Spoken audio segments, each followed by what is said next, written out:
Hey everyone, our next book in Sweet Valley is a very special edition. It is so special that I completely forgot about it. I was expecting that after the end of one of the normal books in the main series that there would be a promo for this one like there was for the class trip, but there wasn't. So I just happened to look at the publishing date, and this one seems to have come out sometime around book 30. So whatever. It's not like these books exactly follow a close timeline, so whatever. So this one is called The Big Camp Secret. Spoiler, the secret is Grace, and it's a terrible secret the way they're keeping it. So a longer version of that is Jessica and Elizabeth and a couple of their friends, Lila, Ellen, Amy, Kimberly Haver. She comes back into this one. Haven't seen her for a while.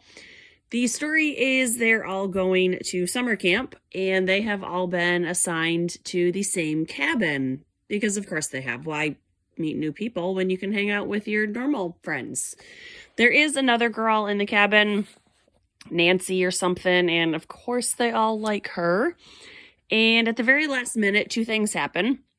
One is that Lila is not able to go because, first of all, why was Lila even planning to go to summer camp? She doesn't like being outside away from her portable phone and her air conditioning and Mrs. Purvis and whoever else works for her. So not sure why she was going to summer camp.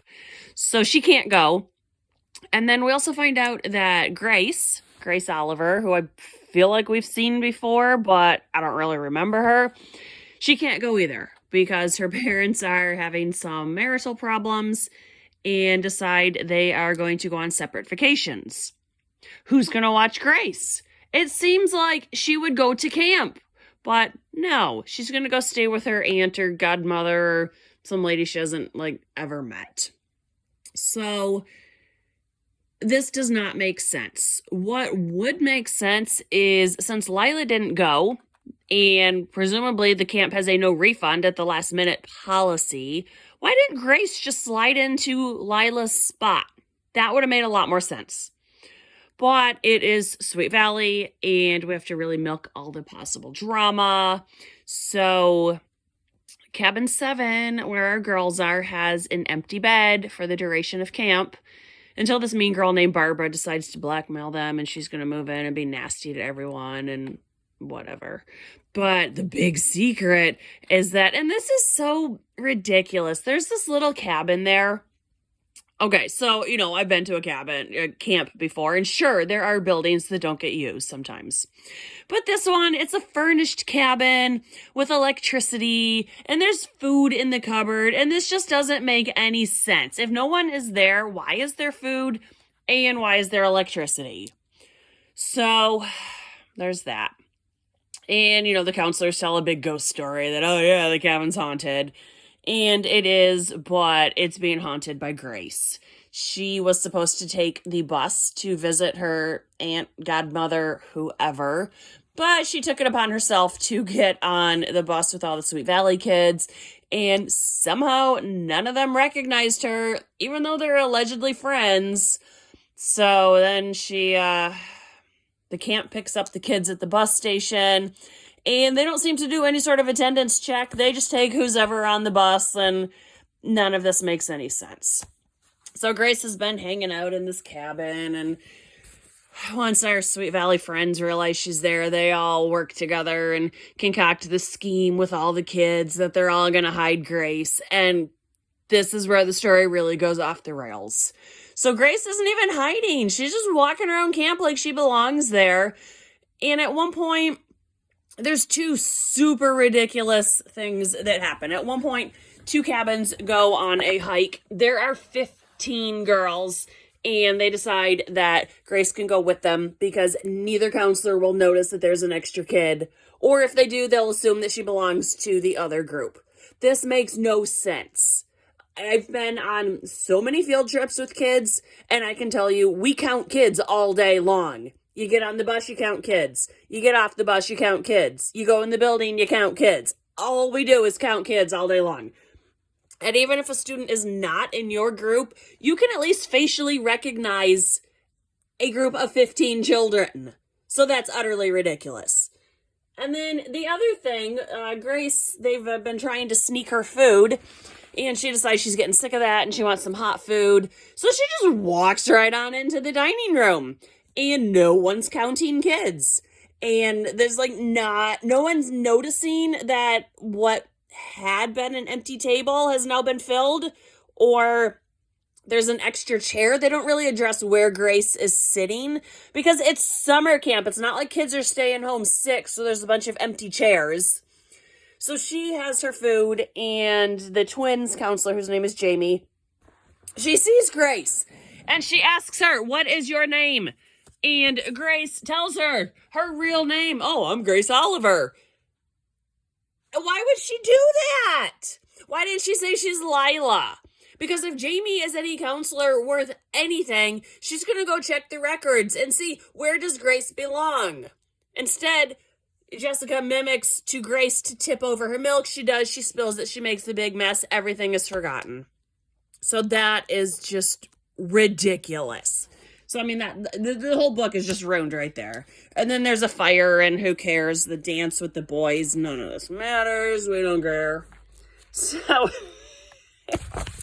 two things that I did want to read. Page 19. "I wish Daddy and Steven could come to see us off," Elizabeth commented as they walked to their bus. "They had to leave early to get good seats for the baseball game in Los Angeles, but Daddy told me to give each of you a kiss from him."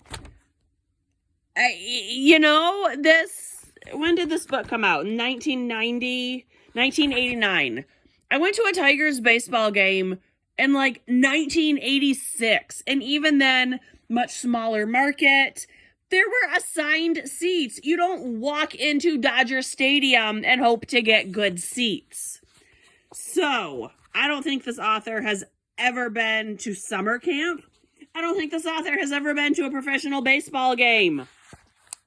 Something else. Oh dear, on page 87. After dinner, the girls all lined up outside the auditorium for a special showing of Old Yeller. Elizabeth loved the book, and couldn't wait to see the movie. Everyone was excited. Seriously? Of all the movies they could have picked, they pick Old Yeller.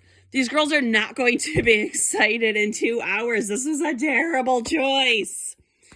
So this book is ridiculous.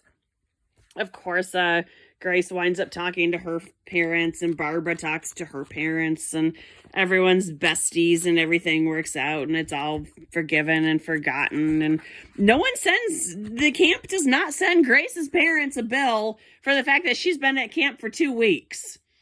And I don't know the exact cost of that. The summer camp I used to go to, I've looked up the recent cost within the past 5 years. It's $350 for 5 days. And this camp has horseback riding. So we should assume I'm better at doing inflation going from the 80s to now, but let's just guesstimate going from now back to the 80s. I think Grace's parents owe that camp a good $500 and a serious apology for keeping their child safe, even if it was unbeknownst to them. So this book was ridiculous, as are most of our series. I realized in the timeline I have also missed the super chiller, the Christmas Ghost, which is Sweet Valley's take on A Christmas Carol. Of course, Jessica will be redeemed without changing anything. She'll just continue to be her horrible self after. I definitely read that one as a child. I will get to it soon enough. These super editions and super chillers aren't really integral to the main series, so I'm not super stressed about reading them in the order they were published. I'll read something and get back to you. One thing I forgot about this stupid plot of Grace hiding in plain sight, they say several times Grace has red hair, so that's just one more distinguishing feature. If you're trying to be incognito, don't have red hair. So also don't sneak into camp and trespass. So this was the big camp secret, which was not a secret at all. Thanks for watching. Bye.